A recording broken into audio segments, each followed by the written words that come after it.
Listening, fill in the blanks. Let's start.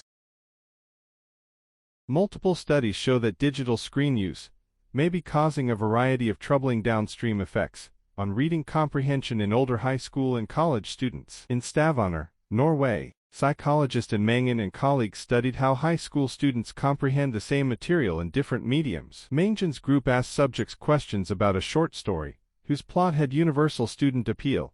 Half of the students read the story on a tablet, the other half in paperback. Results indicated that students who read on print were superior in their comprehension to screen reading peers, particularly in their ability to sequence detail and reconstruct the plot in chronological order.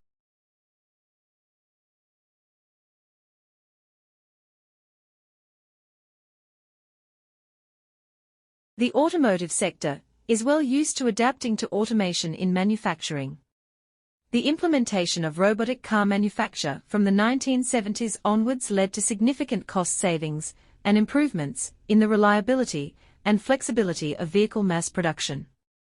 A new challenge to vehicle production is now on the horizon, and, again, it comes from automation. However, this time it is not to do with the manufacturing process, but with the vehicles themselves. Research projects on vehicle automation are not new. Vehicles with limited self-driving capabilities have been around for more than 50 years, resulting in significant contributions towards driver assistance systems. But since Google announced in 2010 that it had been trialing self-driving cars on the streets of California, progress in this field has quickly gathered pace.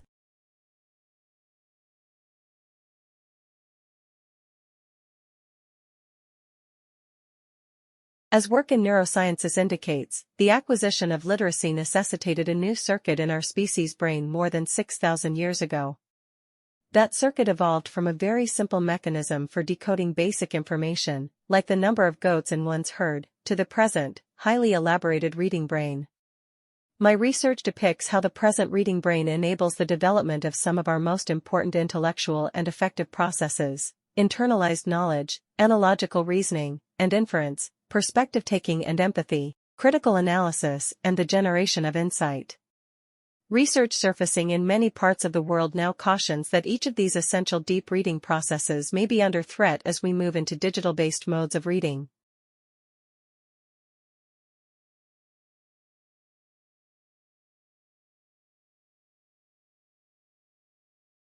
Lifting barriers into place also plays a major part in helping the mind to control ideas rather than letting them collide at random.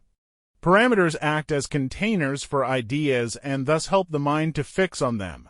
When the mind is thinking laterally and two ideas from different areas of the brain come or are brought together, they form a new idea, just like atoms floating around and then forming a molecule.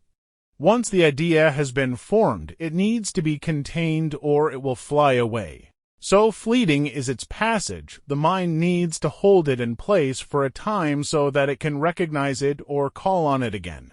And then the parameters can act as channels along which the ideas can flow, developing and expanding. When the mind has brought the idea to fruition by thinking it through to its final conclusion, the parameters can be brought down and the idea allowed to float off and come in contact with other.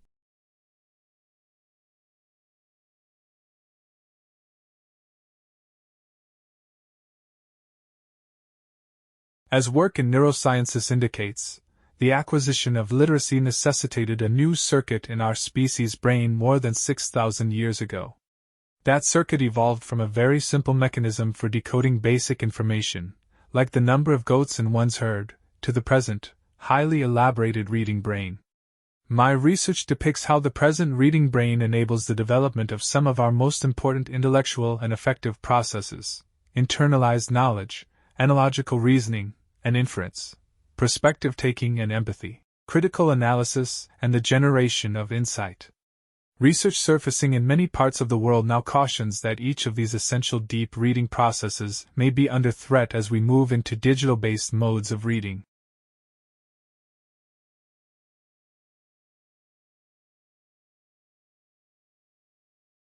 The truly creative mind is often seen as totally free and unfettered, but a better image is of a mind which can be free when it wants, and one that recognizes that rules and regulations are parameters, or barriers, to be raised and dropped again at will. An example of how the human mind can be trained to be creative might help here. People's minds are just like tense muscles that need to be freed up and the potential unlocked. One strategy is to erect artificial barriers or hurdles in solving a problem. As a form of stimulation, the participants in the task can be forbidden to use particular solutions or to follow certain lines of thought to solve a problem. In this way, they are obliged to explore unfamiliar territory, which may lead to some startling discoveries. Unfortunately, the difficulty in this exercise, and with creation itself, is convincing people that creation is possible, shrouded as it is in so much myth and legend.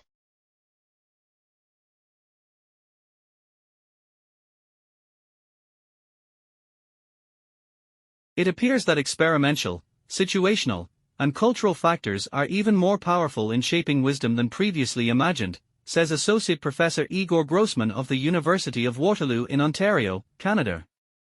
Recent empirical findings from cognitive, developmental, social, and personality psychology cumulatively suggest that people's ability to reason wisely varies dramatically across experimental and situational contexts. Understanding the role of such contextual factors offers unique insights into understanding wisdom in daily life, as well as how it can be enhanced and taught.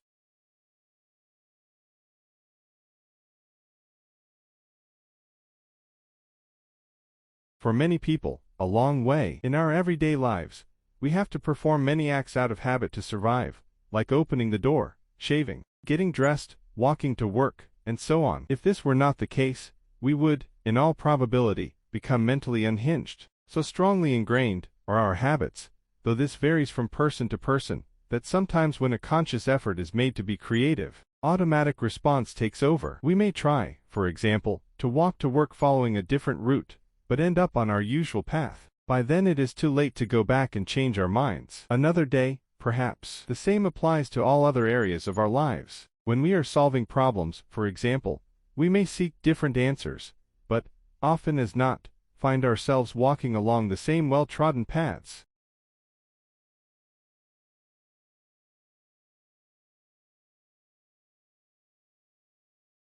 The cutting of huge figures or geoglyphs into the earth of English hillsides has taken place for more than 3,000 years. There are 56 hill figures scattered around England, with the vast majority on the chalk downlands of the country's southern counties. The figures include giants, horses, crosses and regimental badges. Although the majority of these geoglyphs date within the last 300 years or so, there are one or two that are much older. The most famous of these figures is perhaps also the most mysterious, the Uffington White Horse in Oxfordshire. The White Horse has recently been redated and shown to be even older than its previously assigned ancient pre-Roman Iron Age date.